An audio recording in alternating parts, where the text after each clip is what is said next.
तो इस एनिमे में हमें बताया जाता है कि इंसान का सबसे पहला वेपन उसका फिस्ट है, यानी इंसान के मुक्के।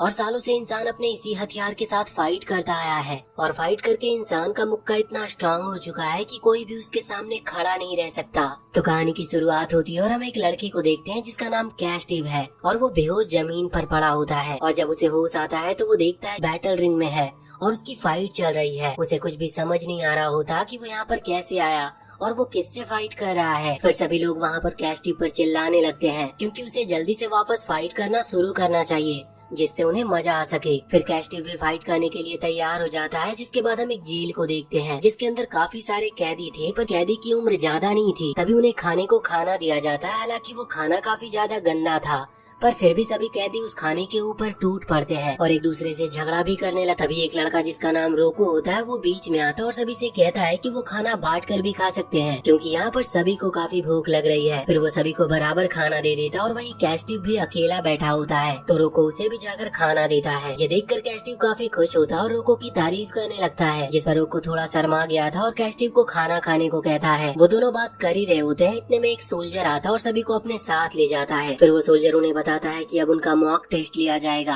जिसमें उन्हें फाइट करनी होगी और जो भी जीतेगा सिर्फ उसे ही आगे जाने का मौका मिलेगा। पहला ही मैच रोको और कैस्टिव के बीच फिक्स होता है, जिससे कैस्टिव बिल्कुल भी खुश नहीं था क्योंकि वो रोको से फाइट करना नहीं चाहता था। फिर वो दोनों फाइट करने के लिए तैयार होने लगते और हमें पता चलता है कि रोको तो एक काफी बेहतरीन फाइटर है और वो बाकी किसी भी लड़कों से बिल्कुल अलग है। कैस्टिव भी तैयार होता है, तभी उसका मास्टर जफर उसे उसके हेडबैंड बांधने को कहता है। फिर जफर कैस्टिव से कहता है पहली फाइट है और रोको एक काफी स्ट्रॉन्ग फाइटर है, पर इस बात से कैस्टिव को डरने की कोई जरूरत नहीं। फिर उन दोनों के बीच में मैच शुरू होता और रोको मन में सोच रहा था कि वो आसानी से कैस्टिव को हरा सकता है, इसीलिए रोको उसे एक ही पंच में हराने का डिसाइड करता है जिससे कैस्टिव को भी ज्यादा दर्द न सहना पड़े। फिर रोको उसके ऊपर अटैक करने के लिए आगे जाने लगता है, लेकिन तभी कैस्टिव इतनी स्पीड के साथ मूव होता है कि रोको उसे देख भी नहीं पाता और उल्टा रोको को ही चोट लग जाती है।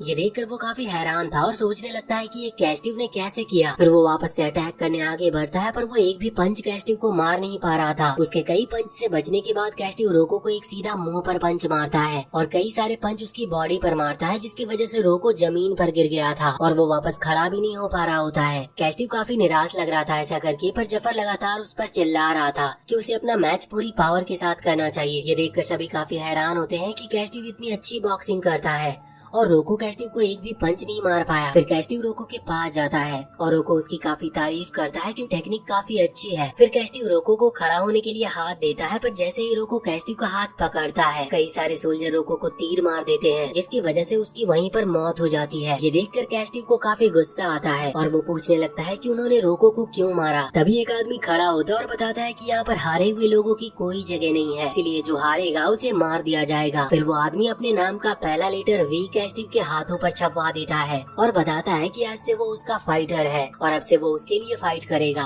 साथ ही वो आदमी बताता है कि अगर कैस्टिव 100 फाइट जीतता है तो इनाम के तौर में आजादी मिलेगी, जिसके बाद कैस्टिव हमेशा के लिए आजाद हो सकता है। ये सुनकर वो काफी खुश तो होता है, पर वो सोचने लगता है कि अगर वो एक भी फाइट हारा तो उसकी हालत रोको जैसी होगी, यानी उसे तुरंत ही मार दिया जाएगा। जिसके बाद जफर कैस्टिव को ट्रेनिंग देने लगता है और जफर मन में सोच रहा होता है कि कैस्टिव सच में काफी ज्यादा टैलेंटेड है, क्योंकि उसकी उम्र में इतने स्ट्रॉन्ग पंच मारना काफी मुश्किल है और हर किसी की ये बस की बात भी नहीं है। पर जफर देखता है कि कैस्टिव सिर्फ अपने हाथ का ही यूज कर रहा है, इसीलिए जफर आगे आता और कैस्टिव को समझाता है कि उसे अपने लेग्स और नीज का भी यूज करना चाहिए, क्योंकि उनमें हाथों से ज्यादा पावर होती है। जफर कोहनी से एक अटैक करके दिखाता है जो सही में काफी स्ट्रॉन्ग था, लेकिन तभी जफर के घुटने में काफी तेज दर्द होता है, जिसकी वजह से वो वहीं पर बैठ जाता है। हम देखते हैं कि जफर के घुटने में इंजरी है, जिसकी वजह से जफर का घुटना ज्यादा अच्छे से काम नहीं करता। वहीं पीछे खड़े कुछ लोग कह रहे होते हैं कि पहले जफर एक काफी स्ट्रॉन्ग फाइटर हुआ करता था, जिसकी वजह से उसे अनडिफिटेबल वुल्फ बुलाते थे, पर अब इंजरी की वजह से वो जफर सही से खड़ा भी नहीं हो सकता। कैस्टिव भी ये सुन रहा होता और उसे उन लोगों पर काफी गुस्सा आ रहा था, लेकिन तभी जफर खड़ा होता और कैस्टिव को ट्रेनिंग करने की कहता है, क्योंकि जल्दी ही ट्रेनिंग स्कूल्स के बीच फाइट होने वाली है जो खुद किंग कराने वाले हैं और कैस्टिव को उस फाइट में भेजा जाएगा एक स्लेव फाइटर के तौर पर। फिर हम देखते हैं कैस्टिव और उसके साथ कुछ दूसरे स्लेव से एरिना की तरफ जा रहे होते हैं। कैस्टिव काफी ज्यादा हैरान था क्योंकि वो जगह काफी बड़ी थी। तभी जफर उसको समझाता है कि उसकी एक रियल फाइट होने वाली है, इसीलिए कैस्टिव को सीरियस रहना चाहिए। इसके बाद कैस्टिव रोम कैसल में भटक जाता और वो वहाँ पर रखी मूर्तियाँ देखने लगता है। तभी एक लड़का उसके पास आता और उससे पूछता है कि वो यहाँ पर क्या कर रहा है, जिस पर वो बताता है कि वो यहाँ फाइट के लिए आया है, पर वो यहाँ पर अपने ग्रुप से बिछड़ चुका है। फिर वो लड़का कैस्टिव से पूछता है कि क्या वो स्लेव है। के बाद वो लड़का उसे रास्ता बता देता है जहाँ उसे उसके दोस्त मिल जाएंगे। कैस्टिव जाने लगता है और उस लड़के को थैंक्स भी करता है। वो लड़का अपना नाम रुस्का बताता है और कैस्टिव को उसकी फाइट के लिए विश करता है। जिसके बाद कैस्टिव का मैच का टाइम आता है और कैस्टिव के अपोनेंट का नाम गिदोन है, जो दिखने में काफी स्ट्रांग लग रहा था। फिर वो दोनों फाइट करना शुरू करते हैं और गिदोन सोच रहा होता है कि कैस्टिव सिर्फ एक बच्चा है, वो उसे आसानी से हरा देगा। लेकिन तभी कैस्टिव गिदोन के ऊपर अटैक करना शुरू करता है और उसके अटैक इतने ज्यादा फास्ट और स्ट्रांग थे कि गिदोन उसके मूवमेंट को पहचान ही नहीं पा रहा था, जिसकी वजह से वो कैस्टिव के एक भी अटैक से बच नहीं पाता और जमीन पर गिर जाता है। गिदोन वापस से खड़े होने की कोशिश करता है पर वापस खड़ा भी नहीं हो पाता और कैस्टिव अपना पहला मैच जीत चुका था। वो अपनी पहली जीत से काफी खुश था, लेकिन अब सभी लोग गिदोन को मार देने की कहने लगते हैं, जिसकी वजह से गिदोन भी काफी डर गया था। तभी एक आदमी डेमेट्रियस किंग से फैसला लेने की कहता है कि अब उन्हें हारे हुए फाइटर के साथ क्या करना चाहिए। किंग अभी काफी छोटा था और वो ऐसे किसी को मारना नहीं चाहता था, जिसकी वजह से वो काफी घबरा जाता है। तभी कैस्टिव आगे बढ़ता और किंग की तरफ देखकर शांत होने का इशारा करता है। किंग को इससे काफी मदद मिलती है, पर इससे किंग की मदर काफी गुस्से में आ जाती है कि एक स्लेव फाइटर किंग को ऑर्डर कैसे दे सकता है।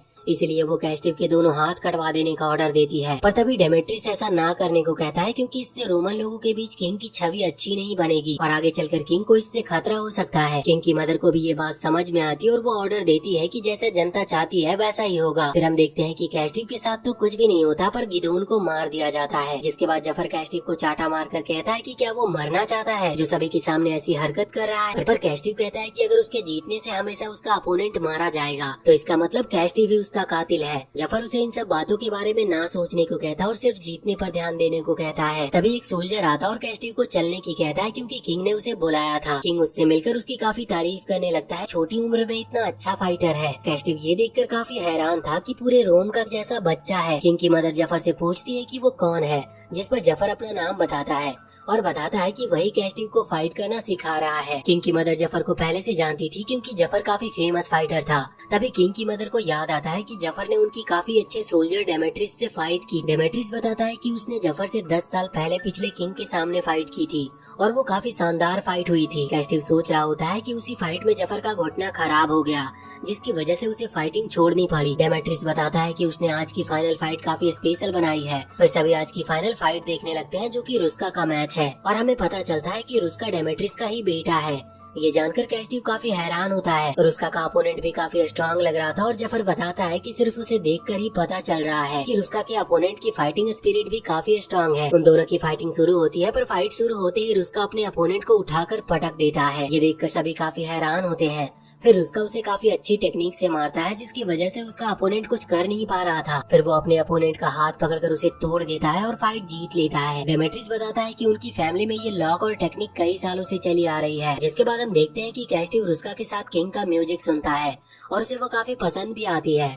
किंग भी ये देखकर काफी खुश होता है और वो कैस्टिव को अपने दूसरे म्यूजिक सुनाने लगता है। फिर वो दोनों बात करने लगते हैं और कैस्टिव को किंग की बातों से समझ आता है कि वो अंदर से खुश नहीं है। लेकिन तभी वहाँ पर किंग की मदर आ जाती है और वो ये देखकर खुश नहीं थी कि उसका बेटा उन फाइटर से बात कर रहा है। इसलिए वो कैस्टिव और रुस्का को फाइट करने का ऑर्डर देती है। उनके पास कोई चॉइस नहीं थी, जिसकी वजह से उन्हें फाइट के लिए तैयार होना पड़ता है। और तभी वहाँ पर जफर और डेमेट्रियस भी आ जाते हैं। यहाँ पर जफर कैस्टिव को फाइट कराने से बचाने की कोशिश करता है, पर अब काफी देर हो चुकी थी, जिसकी वजह से वो कुछ भी कर नहीं पाता। अब यहाँ पर कैस्टिव और रुस्का आमने सामने आ जाते हैं और वो दोनों फाइट करने के लिए तैयार थे। फिर कैस्टिव रुस्का पर अटैक करना शुरू करता है, पर रुस्का आसानी से कैस्टिव के सभी अटैक को रोक रहा था और साथ ही रुस्का कैस्टिव के मुंह पर घुटना मारता है और कैस्टिव को जमीन पर गिरा देता है। फिर वो कैस्टिव का गला दबा देता है और कैस्टिव उसके लॉक से निकल ही नहीं पा रहा था। वहीं किंग की मदर उससे बार बार पूछती है कि इस टाइम में किंग को क्या करना चाहिए। इससे किंग काफी गुस्से में आ जाता है और कहता है कि वो कभी किंग नहीं बनना चाहता था और न ही वो उनके हाथ की कोई कठपुतली है।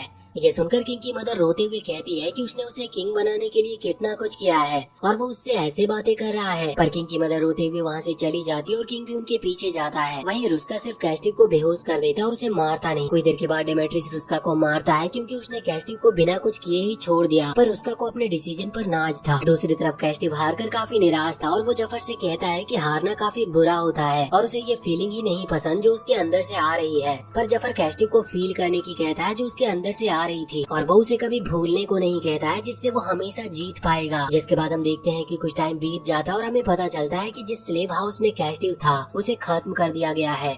और कैस्टिव को एक बोली में बेच दिया गया था। पर अब भी कैस्टिव लगातार रोम किंगडम में आता है और एक स्लेव फाइटर के रूप में फाइट करता है, जिसके बाद अब कैस्टिव का नया मालिक उससे और उसके बाकी स्लेव से कहता है कि वो अब उसे काफी सारे पैसे कमा कर देंगे। फिर वो सभी पोम्पी नाम की एक सिटी में आ जाते हैं, जहाँ पर उन्हें पता चलता है कि एक काफी अमीर आदमी एक फाइटिंग टूर्नामेंट रखवा रहा है और उन्हें उसमें कम्पीट करने के लिए बुलाया गया है। फिर वो सभी उस जगह पर चले जाते हैं जहाँ वो रहने वाले हैं। वो जगह काफी बड़ी थी, जिससे कैस्टिव काफी खुश होता है, और क्योंकि अब वो काफी बड़ी जगह पर ट्रेनिंग कर सकते हैं। लेकिन तभी वहाँ एक आदमी आता है जो उन्हें धमकाने लगता है कि अगर उनमें से कोई भी उसकी ट्रेनिंग के बीच में आया तो वो उसे मार देगा। लेकिन वहीं एक दूसरा आदमी जिसका नाम रोडोक होता है वो आगे आता है और उसका कोई भी बात मानने से मना कर देता है, क्योंकि वो भी उनकी तरह ही एक स्लेव है। उन दोनों की फाइटिंग होने वाली थी। इससे पहले नसाका नाम का एक आदमी बीच में आ जाता है जो उस पूरी जगह की सिक्योरिटी का ख्याल रखता है। फिर वो दोनों वहाँ से चले जाते हैं और कैस्टिव भी ये देखकर खुश होता है कि उनकी फाइट नहीं हुई। फिर वो आदमी अपनी ट्रेनिंग करने लगता है और वो अपने हाथ और पैर में कई लोहे के रिंग पहन लेता है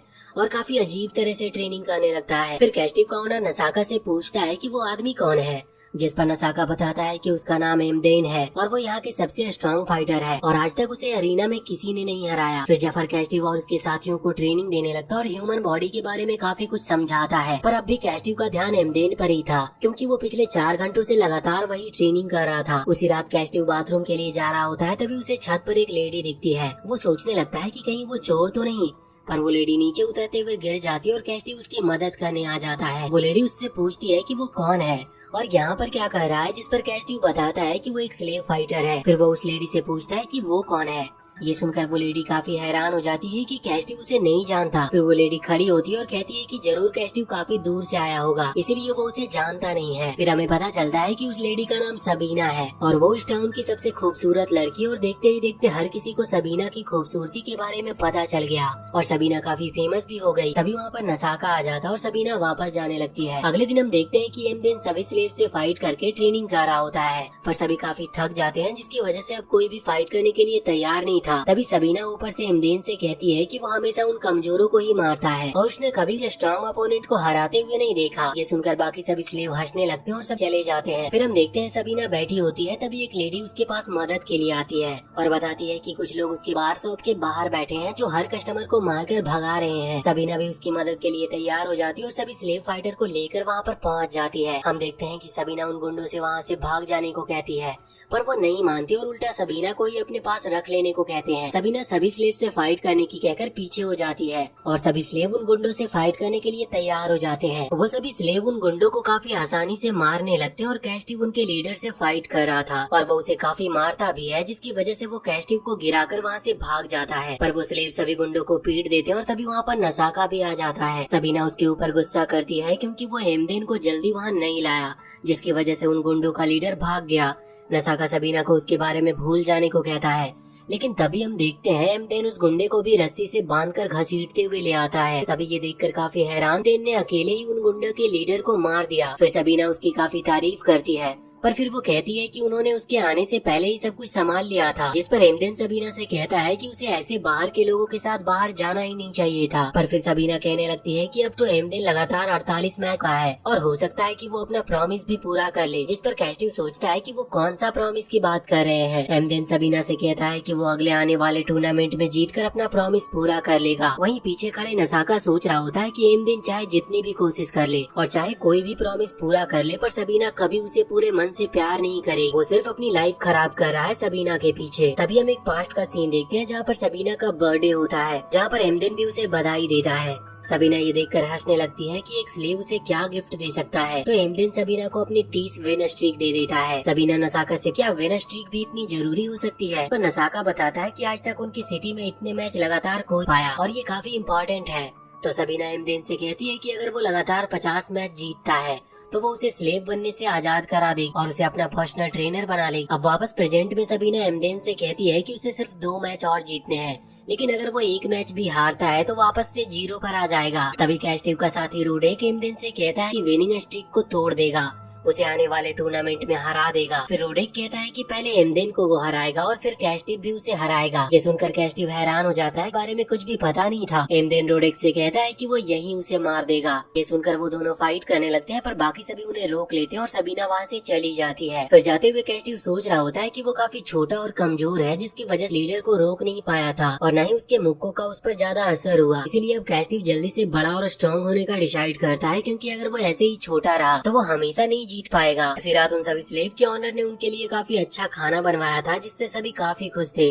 और कैस्टिव सोच रहा होता है कि उसे ज्यादा से ज्यादा खाना खाना चाहिए, जिससे वो जल्दी से स्ट्रांग हो सके। वहीं जफर कैस्टिव को देखकर समझ जाता है तकलीफ में है, इसीलिए वो उससे पूछता है कि क्या हुआ, जिस पर कैस्टिव सारी बात बताता है कि कैसे आज उसने एक गुंडे को मारने की कोशिश की, पर वो बहुत ज्यादा बड़ा था, जिसकी वजह से उसके अटैक का उस पर ज्यादा असर नहीं हुआ और वो उससे बचकर भाग गया। फिर कैस्टिव बताता है कि उसके पास ऐसा कोई पावरफुल मूव भी नहीं है जिससे वो एक ही अटैक में अपने अपोनेंट को हरा सके, क्योंकि उसके अपोनेंट हमेशा उसके साइज के नहीं आएंगे। फिर जफर बताता है कि ऐसा कोई मूव नहीं होता कि बस वो उसका यूज करे और उसके अपोनेंट हार जाए। अगर कैस्टिव को जल्दी से मैच खत्म करना है तो उसे और पावरफुल बनना होगा और सिर्फ तभी वो एक मूव से मैच को खत्म कर सकता है। फिर जफर कुछ देर सोचता है और कैस्टिव को अपने एक काफी स्ट्रॉन्ग मूव सिखाने को कहता है, जिसे वो अपना खुद का किलर मूव कह सकेगा। कैस्टिव जफर को जल्दी से उस मूव को सिखाने को कहता है, पर जफर पहले उसे अपने पेट भर लेने को कहता है। तो कैस्टिव खाना खाना शुरू करता है, लेकिन तभी नसाका वहाँ पर आ जाता और कैस्टिव से चलने को कहता है, क्योंकि सबीना उससे बात करना चाहती है। फिर वो सबीना के पास पहुँचता है और सबीना कैस्टिव को बताती है कि उसने उसे यहाँ एक ऑफर देने के लिए बुलाया है। फिर वो बताती है कि वो चाहे तो कैस्टिव को स्लेव वाली जिंदगी और लगातार फाइट वाली जिंदगी से बाहर निकाल सकती है और हमेशा के लिए उसे आजाद कर सकती है। पर कैस्टिव पूछता है कि वो सिर्फ उसे ऐसे ही आजाद क्यों करना चाहती है, जबकि यहाँ और भी कई अच्छे फाइटर हैं।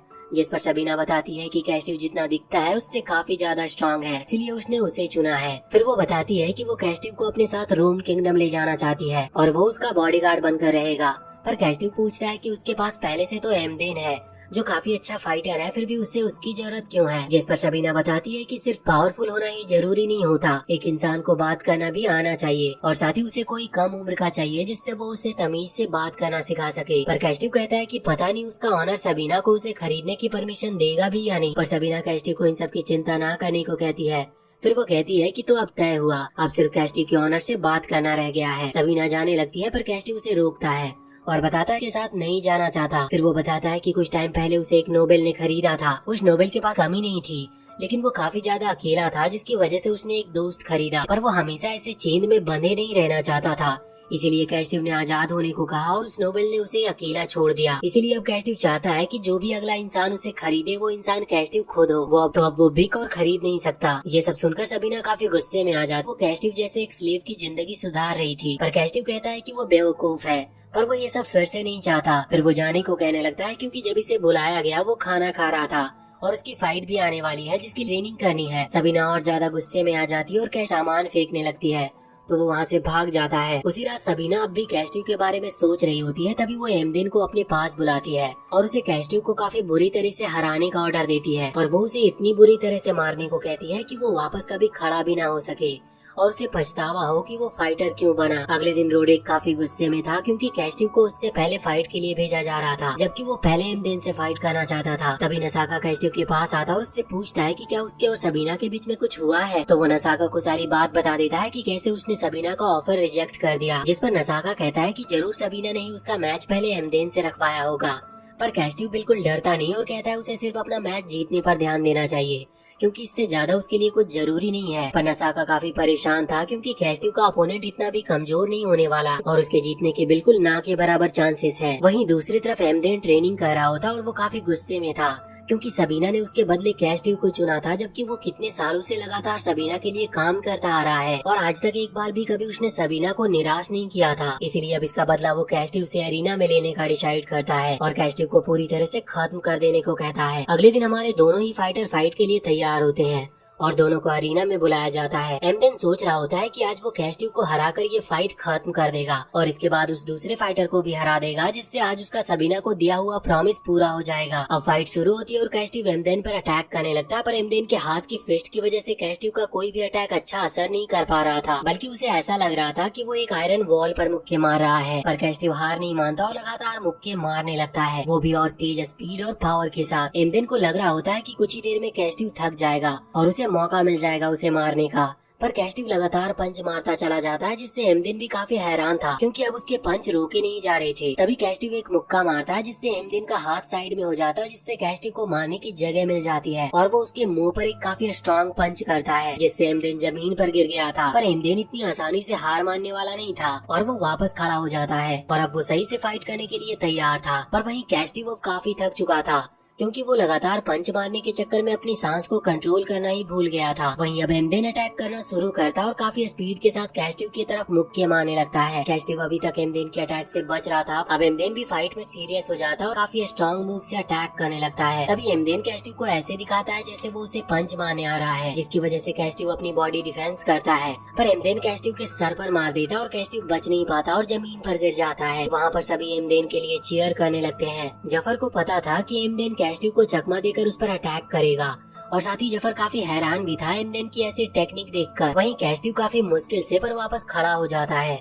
और वापस से फाइट करने के लिए तैयार था। वो सोच रहा था कि वो एमदेन का अटैक काफी अच्छा था, लेकिन आगे उसे इस अटैक्स का ख्याल रखना होगा वरना वो ज्यादा देर तक उसके सामने टिक नहीं पाएगा। पर अब एमदेन अटैक नहीं कर रहा था, सिर्फ डिफेंसिव पोजीशन में खड़ा था। सभी को लग रहा होता है कि वो सिर्फ कैस्टिव के साथ खेल रहा है, पर जफर समझ चुका था कि एमदेन किसी किलिंग अटैक की तैयारी कर रहा है। वहीं नसाका भी ये देखकर समझ जाता है कि एमदेन कैस्टिव के ऊपर काफी खतरनाक अटैक करने वाला है, जो किसी बच्चे पर नहीं करना चाहिए। पर कैस्टिव नहीं समझता और वापस लगातार पंच मारने लगता है। वहीं एमदेन मन ही मन में सोच रहा होता है कि कैस्टिव ऐसे ही पंच मारता रहा तो उसका काम और आसान हो जाएगा और जितना कैस्टिव पंच मारकर थकेगा उतना ही उसका जीत पाना मुश्किल होता जाएगा। वो एमदेन के पेट पर मारने की सोचता है, पर उसे पता नहीं था कि वो सीधा एमदेन के ट्रैप में जा रहा है। तभी कैस्टिव नीचे होता है पेट में मारने के लिए, लेकिन तभी एमदेन अपनी पूरी जान से कैच पर मारता है। वो अटैक एमदेन के इतने भारी हैंड फिस्ट की वजह से और ज्यादा जोर से लगता है और कैस्टिव तुरंत जमीन पर गिर जाता और वापस उठ भी नहीं पाता। तभी एमदेन के लिए सभी लोग चीयर करने लगते हैं। जफर और कैस्टिव के दोस्त उसे लगातार उठने की कह रहे होते हैं, पर कैस्टिव को कुछ सुनाई नहीं दे रहा था। वहीं उसके दिमाग में किसी की आवाज आ रही होती है, पर वो पहचान नहीं पा रहा था कि वो किसकी आवाज है। तभी उसे समझ में आता है कि वो जफर की आवाज है और कैस्टिव वापस से होश में आता है। अब वो वापस से खड़ा हो जाता है, पर उसे समझ नहीं आ रहा था कि वो कहाँ आ गया। और हमें पता चलता है कि अचानक से बेहोश होने की वजह से कभी कभी यादाश्त भी चली जाती है और अभी वही कैस्टिव के साथ हुआ था। साथ ही जब कैस्टिव होश में आया, वो समझ नहीं आ रहा कि वो यहाँ पर कैसे आया और यहाँ पर हो क्या रहा है। वहीं वो सोच रहा होता है इंसान उसे मार देगा और न ही कैस्टिव एमदेन की किसी अटैक से बच पा रहा था, लेकिन अब भी वो हार नहीं मान रहा था। उसे सिर्फ इतना पता था वो हार नहीं सकता। एमदेन भी कैस्टिव से कहता है कि उसे अब फाइट नहीं करनी चाहिए, इससे वो मर भी सकता है, लेकिन अब भी कैस्टिव हार नहीं मानता और फाइट के लिए तैयार हो जाए। होता है कि उसका अपोनेंट बिल्कुल अलग तरह से फाइट कर रहा है और तभी उसे जफर की बात याद आ, कैसा अटैक अपोनेंट को एक ही अटैक में हराया जा सकता। अब सभी लोग भी एमदेन के ऊपर चिल्लाने लगते हैं। हमेशा वो इतना टाइम नहीं लेता अपने अपोनेंट को हराने में। वहीं एमदेन से फाइट तभी खत्म हो जानी चाहिए थी जब स्ट्रॉन्ग मूव से कैस्टिव के ऊपर अटैक किया था। तभी कैस्टिव का एक दोस्त कहता है कि समझ नहीं आ रहा कि कैसे, पर कैस्टिव किसी भी अटैक से काफी जल्दी हील हो जाता है और वापस फाइट करने के लिए तैयार रहता है। जैसे अभी एमदेन ने इतना स्ट्रॉन्ग अटैक किया, पर कैस्टिव कुछ ही देर में ठीक हो गया और वापस फाइट कर रहा है। तभी एमदेन उसके ऊपर अटैक करने लगता है, पर कैस्टिव एक कदम पीछे लेकर वापस आगे आता है और एमदेन के ऊपर अटैक करता है। पर एमदेन उसके अटैक से बच जाता है और उसका हाथ दूर कर देता है, जिसकी वजह से कैस्टिव गिरने वाला था, पर तभी गिरते हुए अटैक से बचता है और उसके पीठ पर मुक्का भी मार देता है और तभी गिरकर वापस खड़ा हो जाता है। हालांकि एमदेन को कैस्टिव के पंच से ज्यादा असर नहीं होता, पर कैस्टिव एमदेन के अटैक से बच चुका था। पर तभी हम देखते हैं कि डायरेक्ट पंच लगने की वजह से एमदेन की लेफ्ट साइड की फंस चुकी है। जफर समझ गया था कि इससे पहले भी एमदेन ने पिछले खतरनाक अटैक करने के लिए पंच खाया था और इस बार पर पंच पड़ा ही हट गई। सभी काफी हैरान थे कि एक स्ट्रॉन्ग फाइटर के सामने टिका हुआ है, पर अब भी नसाका को समझ नहीं आ रहा था कि एमदेन जैसे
होता है कि धीरे धीरे वो एमदेन की मूवमेंट को समझ पा रहा है, जिससे उसे एमदेन का अगला अटैक समझने में काफी आसानी हो रही थी। पर अब भी कैस्टिव के लिए एमदेन के अटैक समझना काफी मुश्किल होने वाला था, क्योंकि अब एमदेन भी ये समझ चुका है कैस्टिव उसके अटैक को समझ रहा है, इसीलिए अब वो अपना हर कदम काफी ध्यान से रखने वाला है। वहीं एमदेन सोच रहा होता है कि कैस्टिव को लगता है स्पीड से हरा सकता है, पर एमदेन की बॉडी कैस्टिव की बॉडी से काफी ज्यादा स्ट्रॉन्ग है, इसीलिए कैस्टिव का कोई भी अटैक झेलना एमदेन के लिए बच्चों का खेल है, क्योंकि वो जीतने के लिए अपनी खुद की हड्डियां तक तोड़वा चुका है। पर कैस्टिव ऐसा कोई अटैक कभी झेल नहीं पाएगा। तभी कैस्टिव के सर से खून निकलने लगता है। ये देखकर सभी लोग काफी हैरान हो जाते हैं। कैस्टिव सोचने लगता है कि उसके माथे पर चोट लग गई। ये देखकर जफर भी काफी परेशान होने लगता है, क्योंकि फाइट के इस टाइम एक आंख में खून जाने की कैस्टिव को काफी नुकसान हो सकता था। एमदेन सोच रहा होता है कि कैस्टिव ने सबीना जैसी लड़की को अपना दुश्मन बनाया, आज उसके साथ ऐसा हो रहा है। वहीं सबीना ये देखकर काफी खुश हो रही होती है। वहीं एमदेन वापस नॉर्मल वाली पोजीशन में आ जाता है। ये देख वहीं कैस्टिव अब तय करता है टेक्निक का यूज करेगा जो उसके मास्टर जफर ने उसे सिखाई है। वो वापस से एमदेन के ऊपर अटैक करने लगता है। तभी वो एमदेन के पीछे आ जाता है और जैसा जफर ने कहा था बिल्कुल उसी तरह से एम पर पंच मारता है, जो एमदेन को काफी तेज लगती है और वो जम जाता है और वो वापस उड़ भी नहीं पा रहा था, जिसकी वजह कैस्टिव के लिए चीयर करने लग। कैस्टिव को विनर अनाउंस कर दिया जाता है। अभी सारे लोग चिल्लाने लगते हैं कि एमदेन तो मिला हुआ था,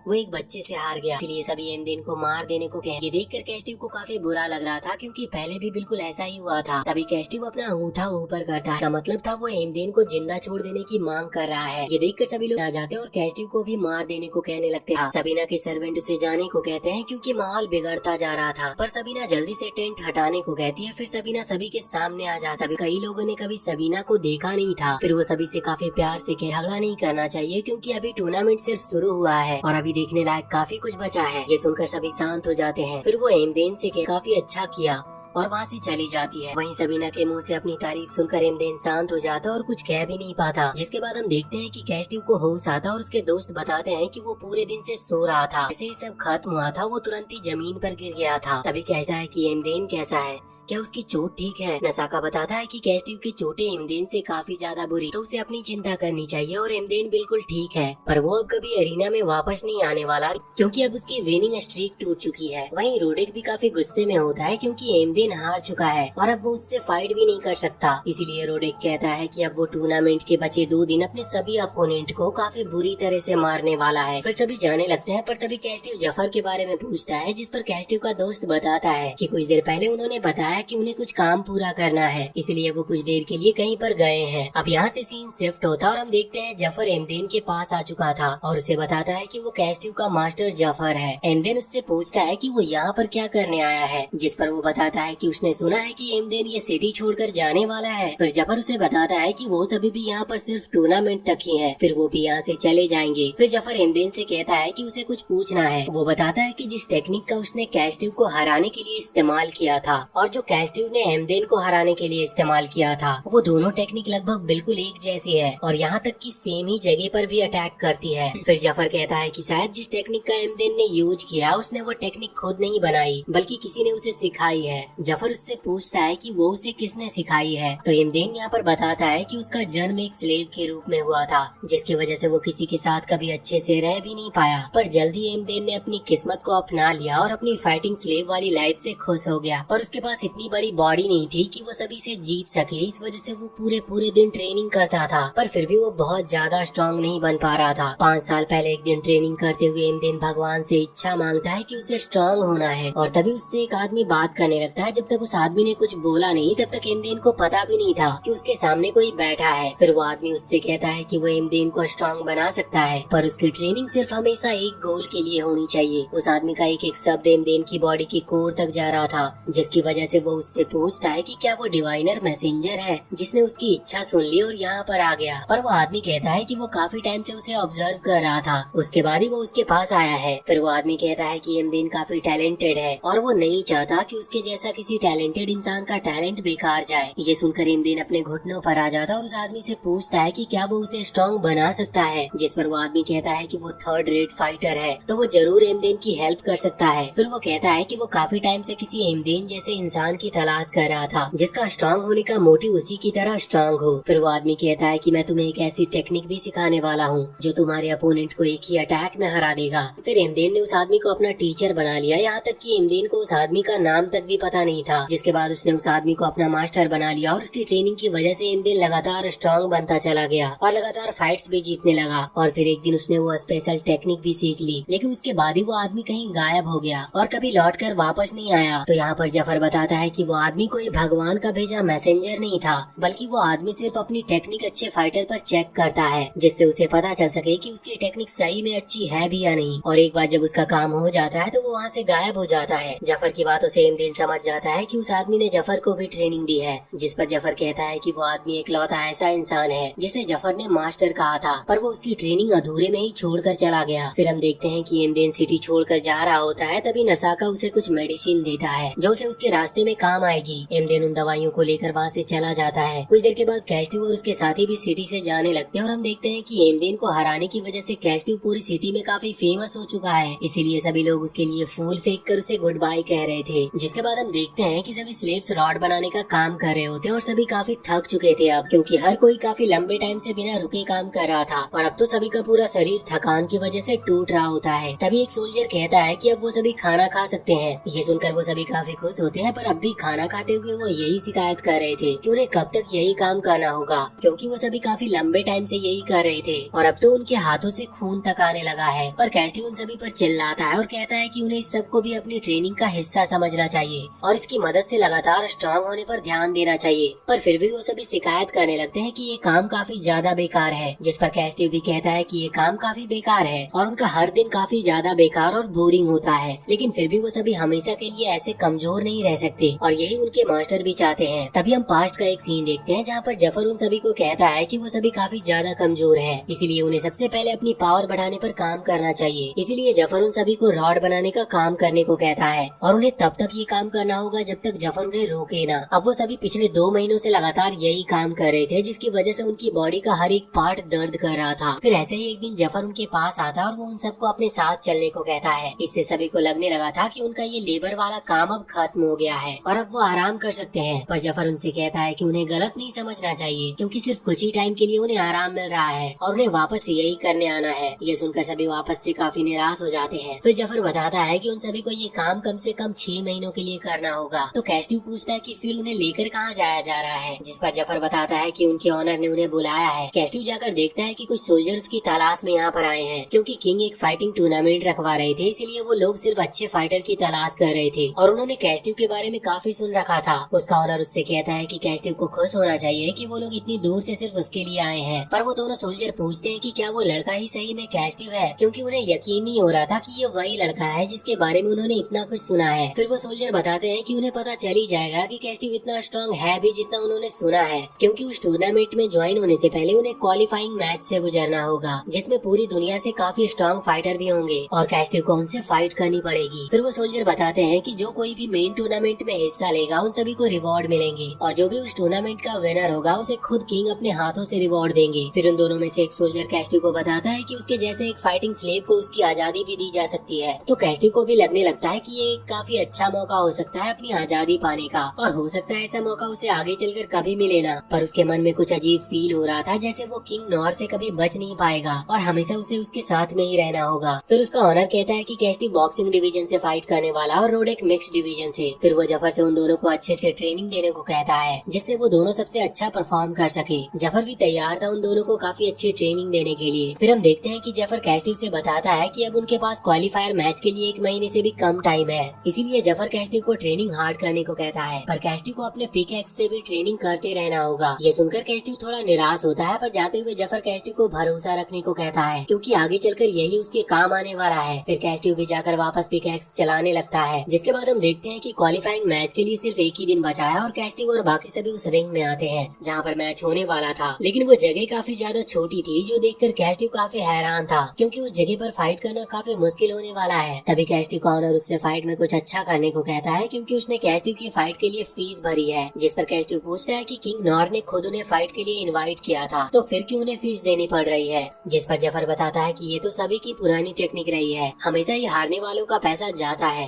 फिर कैस्टिव का ऑनर कहता है कि पर विनर को को जो चाहिए वो मिलेगा, इसीलिए बिना पैसे खर्च किए वो कभी कुछ जीत भी नहीं सकते। जिसके बाद हम देखते हैं कि क्वालिफाइंग की फाइट शुरू हो जाती है और सभी फाइटर एक एक करके फाइट करने लगते हैं और लगातार लोग जीत भी रहे थे और हार भी रहे थे। ऐसे ही कैस्टिव का भी मैच आता और वो सोचता है कि अगर एक जीत उसे उसकी आजादी के पास ले जाती है तो वो कभी हारने नहीं वाला। उसका अपोनेंट सोच रहा होता है कि वो आसानी से कैस्टिव को हरा सकता है, इसीलिए वो सीधा उसकी तरफ अटैक करने के लिए आगे बढ़ने लगता है। पर कैस्टिव अपने अपोनेंट के अटैक से बचता है और उसे मारता है। ये देखकर उसका अपोनेंट समझ जाता है कि उसका अपोनेंट कोई आम बच्चा नहीं है जिससे वो आसानी से जीत सकेगा। फिर कैस्टिव लगातार अपने अपोनेंट को मारता और जीतने का एक चांस भी नहीं देता और कुछ ही देर में काफी आसानी से कैस्टिव जीत जाता है। और सभी ये देखकर काफी हैरान थे कि उसने इतनी आसानी से अपने से बड़े फाइटर को हरा दिया। फिर वो अपने साथियों के पास जाता और वो सभी कैस्टिव की तारीफ करने लगते हैं कि उसने काफी अच्छा किया और वो पहले से काफी स्ट्रांग हो चुका है। पर वो शांत था और कुछ भी कह नहीं रहा था। फिर कैस्टिव को अपने आप पर गुस्सा आने लगता है क्योंकि सभी को लग रहा था कि उसने वो मैच काफी आसानी से जीत लिया, पर असल में उस मैच को जीतने में कैस्टिव को काफी दिक्कत हुई थी। फिर जफर अपनी बातों से उसका मन शांत करने की कोशिश करता और उससे काफी असर भी पड़ता है। जिसके बाद हम एक आदमी को देखते हैं जिसकी किस्मत काफी अच्छी होती है और जिसकी मदद से वो हर गेम भी जीत रहा होता है। फिर वो आदमी कहता है कि वो अपनी इसी किस्मत के भरोसे ये टूर्नामेंट को जीत कर दिखाएगा। वहीं कैस्टिव अपने अगले हर मैच को जीतता चला जाता है, पर अब वो अपने अपोनेंट पर बिल्कुल भी दया नहीं दिखा रहा था और लगातार सभी को काफी बुरी तरह से पीट कर जीत रहा होता है। फिर जफर कुछ चीजें कैस्टिव को समझाता है जो वो गलत कर रहा था और उसकी वजह से हो सकता है आने वाले फाइट्स में उसे दिक्कत हो। तभी कैस्टिव जफर पर चिल्लाता है और कहता है कि वो अपनी सारी फाइट जीत रहा है, लेकिन फिर भी जफर ने उसकी एक बार भी तारीफ तक नहीं की और जीतने के बाद उसे वो खुशी नहीं मिल रही क्योंकि इतनी मेहनत करने के बाद भी कैस्टिव को जीतने में काफी टाइम लग रहा है। जफर इसका कोई जवाब नहीं देता। फिर कैस्टिव अपने दिमाग को ठंडा करने के लिए बाहर चला जाता है। उसके जाने के बाद कैस्टिव के दोस्त कहते हैं कि वो पहले से बदल चुका है, वो स्ट्रांग तो हो रहा है पर वो कभी अपने अपोनेंट को इतनी बुरी तरह से नहीं मारता था,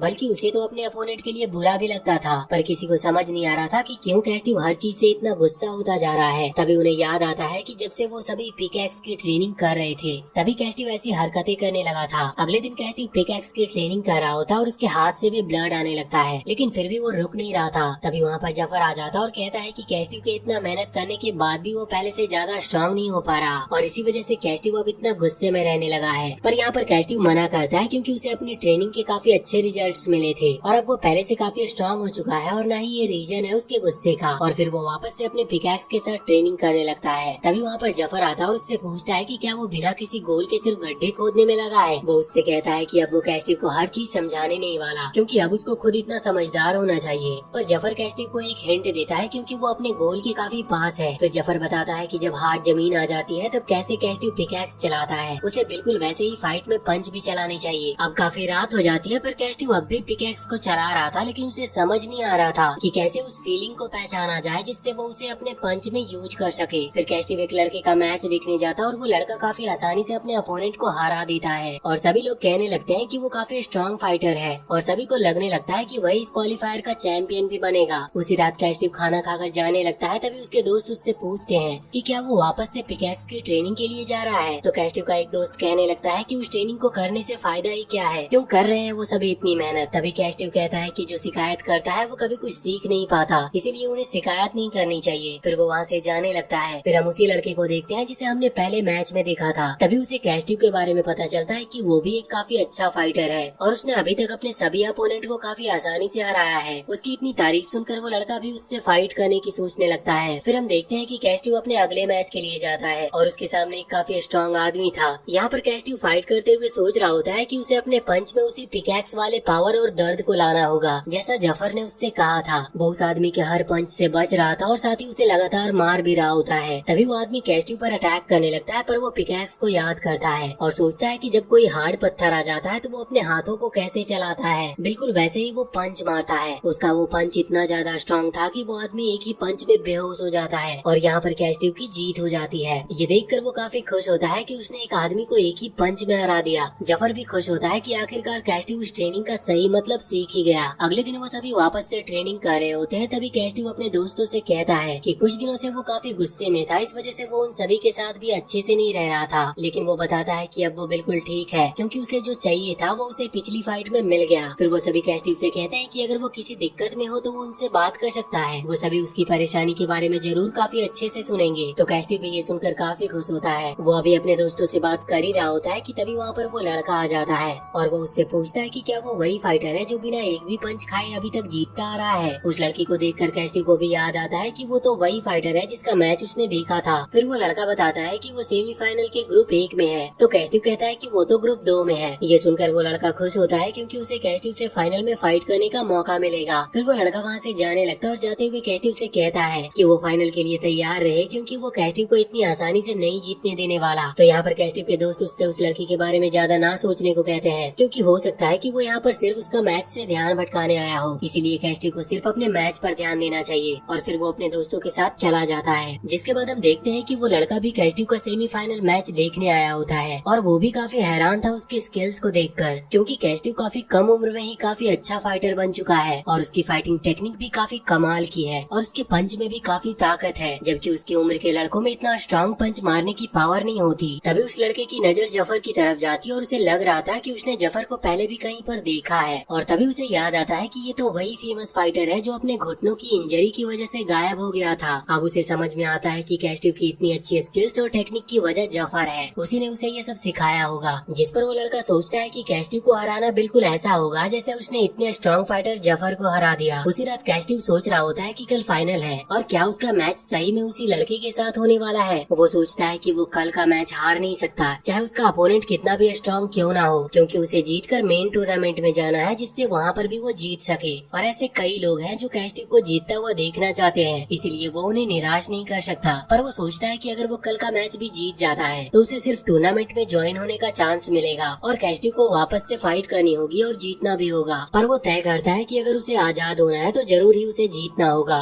वरना अब तक उसने जो भी किया सब बेकार हो जाएगा। अगले दिन कैस्टी फाइट के लिए तैयार हो जाता है और जफर कैस्टी को उसकी फाइट से पहले कुछ चीजें समझाता है जो उसकी काफी काम की हो सकती है। वहीं दूसरी तरफ वो लड़का काफी कॉन्फिडेंट दिख रहा था, जैसे उसे पता हो कि वो जीतने ही वाला है। ये देखकर उसके दोस्त कहते हैं कि उसका अपोनेंट बच्चा जरूर है, लेकिन उसे उस बच्चे को इतने हल्के में नहीं लेना चाहिए क्योंकि अगर उसने ये गलती की तो आगे चलकर उसके साथ काफी बुरा भी हो सकता है। जिस पर वो लड़का कहता है कि उन्हें उसकी चिंता करने की जरूरत नहीं, क्योंकि उसने पहले ही अपने अपोनेंट को काफी अच्छे से ऑब्जर्व कर लिया है, इसीलिए उसे पता है कि उससे कैसे फाइट करनी चाहिए। फिर वो बताता है कि कैस्टी का डिफेंस काफी अच्छा है और उसकी पंच में इतनी पावर है कि वो अपने अपोनेंट को एक ही सही पंच में हरा सकता है। पर फिर वो बताता है कि कैस्टी के अंदर एक काफी बड़ी कमजोरी है जो उसके लिए काफी बुरी बनने वाली है। जिसके बाद हम देखते हैं कि कैस्टी और उसका अपोनेंट फेलिक्स दोनों गेट से अंदर आते हैं और गेट बंद हो जाता है। और अब गेट वापस तब तक नहीं खुलने वाला था जब तक उन दोनों में से कोई एक हार नहीं जाता और न ही उनके पास कोई भागने की जगह है। फिर दोनों की फाइट शुरू होती है और यहाँ पर कैस्टी सोचने लगता है कि उसे फेलिक्स के ऊपर कैसे अटैक करना चाहिए, क्योंकि फेलिक्स का साइज ज्यादा बड़ा नहीं है तो कैस्टी को अटैक करने में ज्यादा दिक्कत नहीं होने वाली। पर वो ये भूल भी नहीं सकता था कि फेलिक्स सही में एक अच्छा फाइटर है और इसी की वजह से वो फाइनल तक आ पाया। और फिर वो अटैक करना शुरू करता है जिससे वो पता लगा सके कि फेलिक्स कैसे फाइट करता है। फेलिक्स भी वही करता है। फेलिक्स भी यहाँ पर उसके अटैक से बच रहा था, पर कैस्टी के अटैक काफी फास्ट थे, जो देखकर फेलिक्स काफी हैरान होता है क्योंकि देखने और उनका सामना करने में काफी अंतर है। अब फेलिक्स भी अटैक करने के लिए तैयार हो जाता है और अपनी फाइटिंग पोजीशन भी बदल लेता है। तभी फेलिक्स काफी स्पीड के साथ कैस्टी को पंच मारने के लिए आगे बढ़ता है। कैस्टी उसके पहले पंच से बच जाता है। तभी फेलिक्स अपना दूसरा हाथ भी पंच मारने के लिए आगे बढ़ाता है, पर वो उससे भी बच रहा होता है। लेकिन तभी कुछ होता है जिसकी वजह से कैस्टी फेलिक्स के पंच से बच नहीं पाता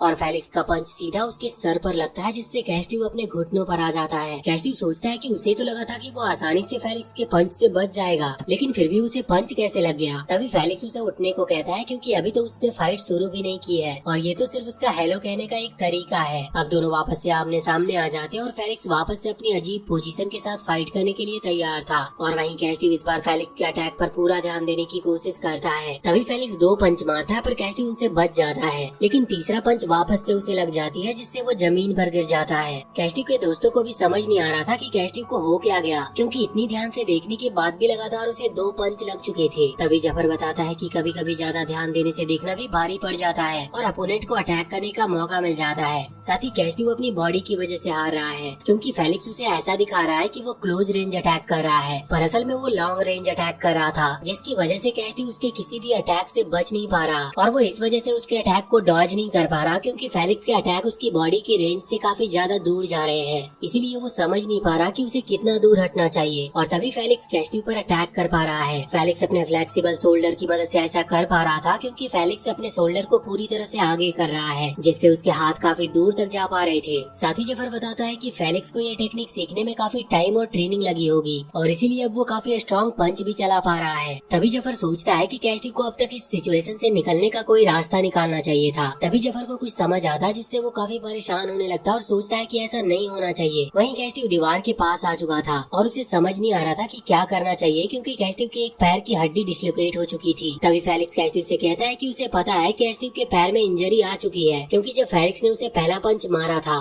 तब उसकी पूरी बॉडी का वेट अचानक से उसके एक पैर पर आ गया था, जिसकी वजह से कैस्टिव के पैरों में इंजरी आ गई। तभी फेलिक्स उससे कहता है कि लक हमेशा उसकी साइड रहता है और वो फाइट को खत्म करने के लिए तैयार हो जाता है, क्योंकि अब पैर में इंजरी के साथ तो कैस्टिव बिल्कुल भी फेलिक्स के सामने टिक नहीं सकता। और तभी वो उसके ऊपर पंच मारने के लिए आगे बढ़ता है, पर कैस्टिव आगे आता और सोचता है कि वो फेलिक्स के अटैक से पीछे हटने के बजाय उसके पास जाएगा, जिससे कैस्टिव को भी अटैक करने का स्पेस मिलता और उसे फेलिक्स का अटैक लगता भी नहीं। उसके पंच से फेलिक्स पीछे गिर जाता और वो काफी हैरान था कि वो उसे पंच करने में कामयाब हो गया। कैस्टिव के दोस्त काफी खुश होते हैं कि उसने अटैक से बचने का रास्ता निकाल लिया, पर यहाँ पर कैस्टिव सोच रहा होता है कि उसके पंच ने ज्यादा कुछ नहीं किया, क्योंकि अगर वो अपने पैरों से भी पंच को पावर दे पाया होता तो वो पंच फेस पर काफी जोर से लगती और हो सकता था कि वो फाइट वहीं पर खत्म हो जाती। पर तभी फेलिक्स वापस खड़ा होता है और अब उसने वापस से अपने हाथ अपनी बॉडी के पास कर लिए थे और तभी वो कैस्टिव के ऊपर अटैक करने लगता और इस बार वो लगातार अटैक कर रहा था, जिसकी वजह से कैस्टिव दीवार के पास पहुंच जाता है और अब वो फेलिक्स के अटैक से बच नहीं पाता और फेलिक्स वापस से कैस्टिव को पंच मार देता है। वहीं जफर सोच रहा होता है कि फेलिक्स ने एक ऐसी छोटी एरिना में काफी सारी फाइट लड़ी है, जिसकी वजह से वो इसमें काफी अच्छा है और उसे पता है कि यहाँ कैसे फाइट करना चाहिए और कैसे अपने अपोनेंट को दबाया जा सकता है। वहीं कैस्टिव सोचता है कि वो हार नहीं सकता और जब तक वो ठीक है वो लगातार फाइट करता रहेगा। फिर कैस्टिव वापस से लगातार फेलिक्स को पंच मारने लगता है। फेलिक्स कैस्टिव को वापस से फॉर्म में नहीं आने देना चाहता था, इसीलिए वो भी लगातार पंच कर रहा था। तभी फेलिक्स एक स्ट्रॉन्ग पंच मारने वाला होता है, पर कैस्टिव उससे बच जाता है और फेलिक्स को समझ आने लगता है कि कैस्टिव कोई प्लान बना रहा और वो कुछ करने वाला है। कैस्टिव के दोस्तों को भी लग रहा था कि उसका फेलिक्स से बचना मुश्किल होता जा रहा है और वो दीवार की दूसरी तरफ भी नहीं आ पा रहा, पर जफर उन्हें समझाता है कि उसने अभी तक हार नहीं मानी है और ये सिर्फ उसकी आंखें देखकर ही पता चल रही है और जब तक कैस्टिव हार नहीं मानता तब तक कुछ खत्म नहीं हुआ है। वहीं फेलिक्स भी काफी हैरान था कि अब तक कैस्टिव उसके सामने टिका हुआ है और आज से पहले फेलिक्स ने ऐसे ही किसी फाइटर के साथ कभी फाइट नहीं की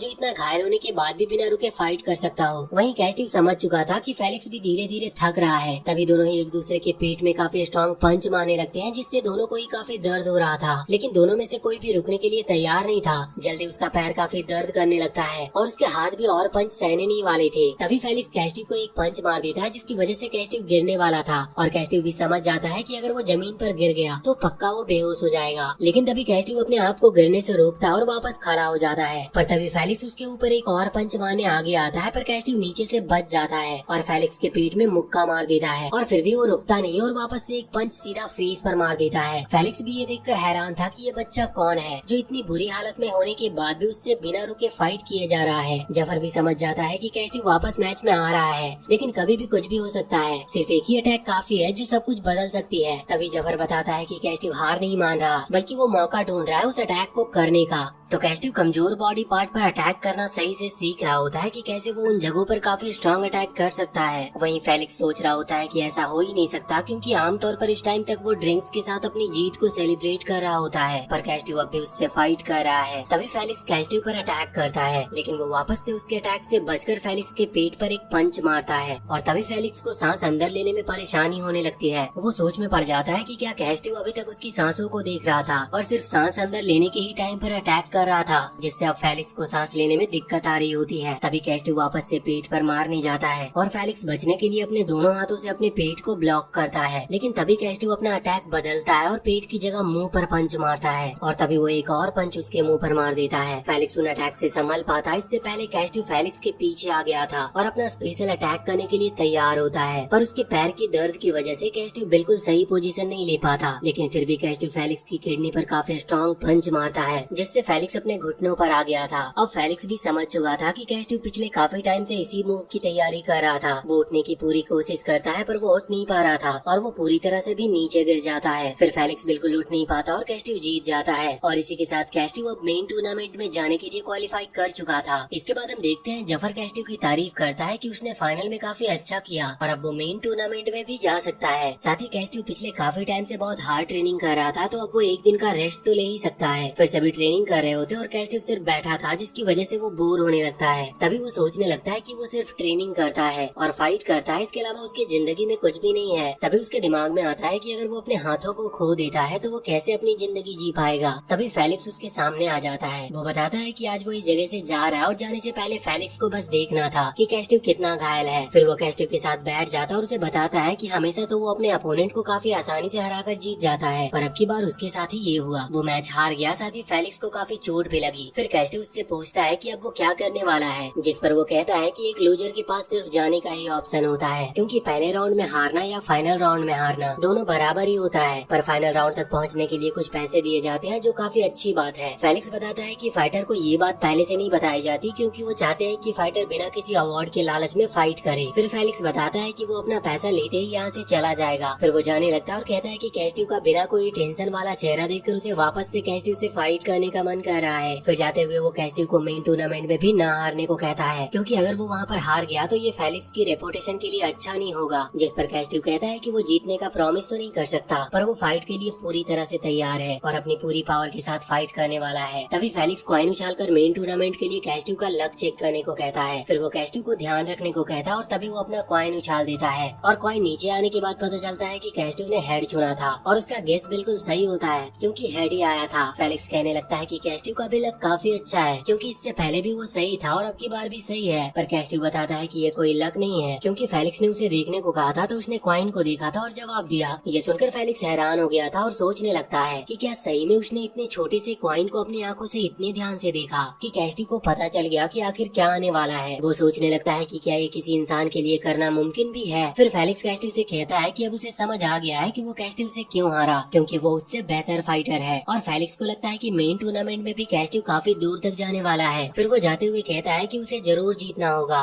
और हमेशा आगे बढ़ते रहना होगा और तब तक नहीं रुकना जब तक वो टॉप पर ना आ जाए। कैस्टिव भी वादा करता है कि वो कभी नहीं रुकेगा। जिसके बाद हम देखते हैं कि जफर उन सभी दोस्तों के साथ बैठा था और कहता है कि अब उन्हें पिकैक्स वाली ट्रेनिंग की आदत पड़ चुकी है, तो अब उन्हें अगले स्टेज पर जाना चाहिए। फिर जफर उन्हें वही पिकैक्स देता है और उसने उसका हैंडल बदल दिया था, जिसकी वजह से अब उन्हें पकड़ने में पहले से काफी ज्यादा दिक्कत आ रही थी। जफर बताता है कि अब उन्हें पिकैक्स पर अच्छे ग्रिप बनाने के लिए उसे और अच्छे से पकड़ना होगा, जिससे उनकी ग्रिप अच्छी होगी और ये उनका फोकस भी बढ़ाएगा। साथ ही जफर बताता है कि वो आगे चलकर हैंडल का चिकनापन और बढ़ा देगा, जैसे जैसे उन सभी को इसकी आदत पड़ेगी। फिर जफर उनसे पूछता है कि उन्हें क्या लगता है कि वो उनके ग्रिप पर इतना ज्यादा ध्यान क्यों दे रहा है, जिस पर कैस्टिव कहता है कि उनके पंच की पावर उनके हाथ से निकलती है, इसीलिए उन्हें अपने हाथों को स्ट्रॉन्ग रखना चाहिए। और कैस्टिव बिल्कुल सही था। फिर जफर बताता है कि एक पंच की पावर उनकी ग्रिप पर डिपेंड होती है। फिर कैस्टिव के दोस्त कहते हैं कि यानी अब उन्हें वापस से गड्ढे खोदने होंगे। कैस्टिव का एक दोस्त कहता है कि ये काम तो काफी आसान है, पर अगर उनके पास कोई गोल होगा तो उस काम को करने में ज्यादा मजा आएगा। ऐसे बिना किसी लक्ष्य के सिर्फ गड्ढे खोदना काफी बेकार है। जफर भी मन में सोचता है कि वो सभी बिल्कुल सही है, तो जफर उन्हें एक गोल देने को कहता है। फिर वो अपने हाथ में से एक सेब दिखाता और अपनी मुट्ठी इतनी जोर से बंद करता है कि वो सेब गायब हो जाता है। सभी ये देखकर काफी हैरान हो गए थे। फिर जफर कहता है कि वो सेब गायब नहीं हुआ, बल्कि उन्हें अपने हाथों में इतनी पावर लानी होगी कि वो ये कर सके। जफर बताता है यही उनका गोल है, जैसे ही वो ये करना सीख जाएंगे उन्हें नए स्टेज पर ले जाया जाएगा। फिर जफर उन्हें जीरो डिस्टेंस पंच दिखाता है, जिससे जफर बिना अपने हाथों को ज्यादा मूव किए काफी पावरफुल पंच मारता है। ये देखकर सभी काफी हैरान हो जाते हैं और कैस्टिव काफी खुश होता है, क्योंकि ये टेक्निक फाइट में उसके काफी काम आने वाली है। जिसके बाद वो सभी एक आइलैंड पर पहुंच जाते हैं, जहाँ पर कैस्टिव रुस्का को देखता है, पर कैस्टिव को उससे बात करने का टाइम ही नहीं मिलता और वो आगे चला जाता है। फिर वो अपने कपड़ों को साफ कर रहा होता है, लेकिन काफी धोने के बाद भी उससे खून के निशान मिट नहीं रहे थे, जिसकी वजह से कैस्टिव काफी परेशान होता है। तभी वो उस लेडी को देखता है जो नूर को म्यूजिक सुनाया करती थी। वो उस लेडी का नाम लेकर उसे बुलाता है और उस लेडी का नाम रुस्काना होता है। रुस्काना कैस्टिव से मिलकर काफी खुश होती है और कहती है कि वो तो पहले से काफी बड़ा हो चुका है। तभी वहाँ पर रुस्का भी आ जाता है और कैस्टिव को बधाई देता है जो उसने क्वालिफायर को पास कर लिया। पर कैस्टिव मन में सोच रहा होता है कि जब वो पहले मिले थे तब रुस्का भी उसके जितना ही बड़ा था, लेकिन अब रुस्का कैस्टिव से काफी ज्यादा बड़ा हो चुका है। फिर रुस्का जाने लगता है, पर कैस्टिव उसे रोकता है। पर रुस्का कहता है कि उसके पास कुछ जरूरी काम है, जिसकी वजह से वो रुक नहीं सकता। वो बताता है कि वो कल सुबह फ्री है, तो अगर कैस्टिव को उससे बात करनी है तो वो आ सकता है। पर कैस्टिव बताता है कि उसे भी सुबह ट्रेनिंग करनी होती है, तो रुस्का कहता है कि वो आज शाम को मिल सकते हैं। उसी शाम रुस्का कैस्टिव के पास आता है और पूछता है कि उसे क्या बात करनी थी। तो कैस्टिव पूछता है कि क्या वो दोनों दोस्त हैं, क्योंकि पहले वो काफी जल्दी रोम से चला गया था, तो वो कभी ये पूछ नहीं पाया। तो रुस्का कहता है कि उसे ये बातें छोड़कर अपने आप को बचाने पर ध्यान देना चाहिए, क्योंकि ये टूर्नामेंट काफी ज्यादा खतरनाक होने वाला है। इस वजह से कैस्टिव जैसे किसी का जीत पाना नामुमकिन है, इसीलिए उसे इस टूर्नामेंट में जाना ही नहीं चाहिए और पीछे हट जाना चाहिए। पर कैस्टिव कहता है कि कुछ भी नामुमकिन मुमकिन नहीं होता